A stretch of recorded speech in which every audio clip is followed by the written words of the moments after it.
Join us today as we make art on cast acrylic. Earlier this summer, we made an Autobot symbol that we framed for our kids, and we put a set of LED lights behind it. So it would light up, it would change colors and flashes, and our kids really love it. The Autobot symbol has actually become a nightlight in our kids' room, and they love it. So each night we choose a different color. Sometimes it's some of our favorite colors, and it's fun because our kids will say, hey, let's do Dad's favorite color, which is green. So we'll choose a shade of green. And then the next night they'll change to a different color. So that gave us some ideas that we could create some other art with some other cast acrylic pieces that we had just for fun. Now, our original project we did on a CNC and carved it out that way. But you may not have a CNC, so we are trying to think of some other ideas that you might be able to create this on your own at home. Our goal today is to take a simple line drawing and use a rotary tool to carve that out onto our piece of scrap cast acrylic. This is the design that I've tried to use for our rotary tool art piece today.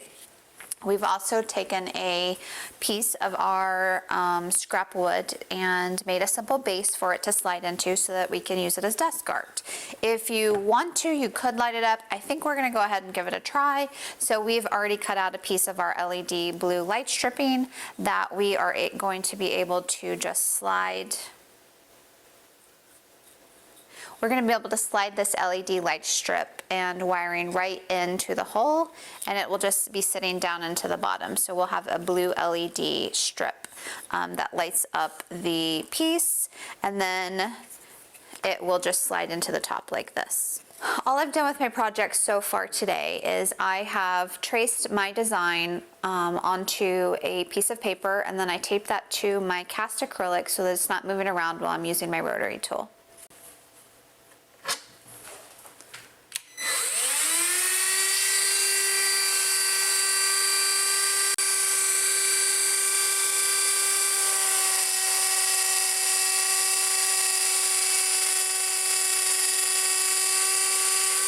I like to point out here that we always want to make sure that we are keeping safety in mind. So we always want to wear safety glasses when there is ever a chance for something to get in our eye or be flicked up into our face.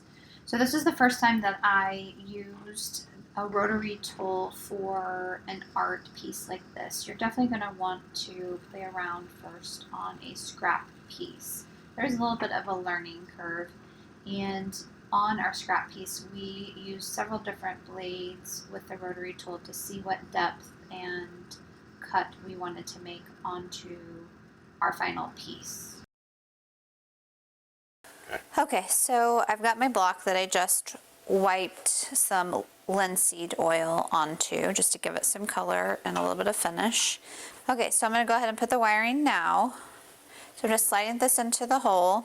I'm going to pull it all the way to the end, and then I'm going to peel off the strip of backing so that I can tape it down.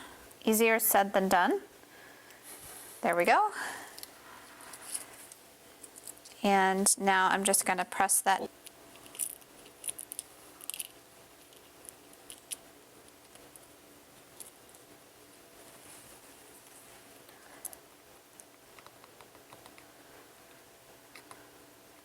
Just pressing down very lightly here just to get the flat part of the lighting strip down and adhered to the bottom.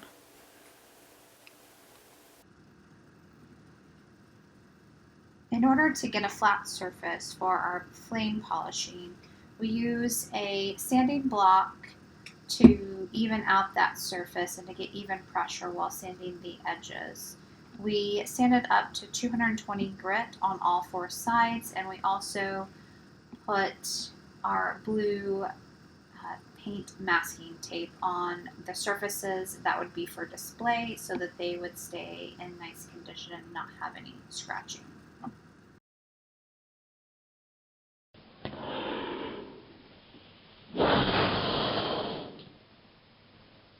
We want to make sure to remove the masking tape before we start the flame polish treatment.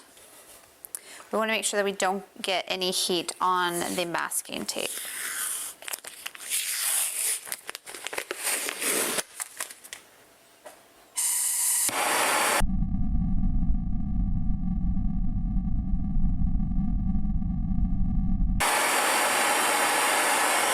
There are definitely a lot of firsts for me in this video. Flame polishing is definitely one of them. And it's definitely fun to do, but I can see where it can be intimidating if this is the first time that you are trying it. So I'm just flame polishing all 4 sides. We're trying to go from a surface that is opaque to translucent, which would look like this. We're flame polishing all 4 sides so that more of the LED light can shine through, but you could definitely choose to leave more of the sides opaque. What's neat is that the outer surface is actually being liquefied, and that is why we end up with a clear edge. I love that we did a slow-mo video here so that you could see the process more clearly. So while I'm flame polishing, I'm just running the torch up and down along the edges until they become a little bit more translucent. You definitely don't want to stay in one area for too long. Only a few seconds is really needed. If it does catch fire, you want to be sure and go ahead and blow that. All right, so we finished flame polishing it. So now I am just going to be inserting it into my wood base. That's good. And let's try out the lights. There we go. Simple design. So you can play around with this as much as you want. This is my first time trying anything like this, my first time using the rotary tool in this manner. We have several of these same sizes of cast acrylic that we cut out, so if I didn't like this one that I had made, we could just try it on a second piece and slide it in. She's not perfect, but I love her, and it was a fun little first time project.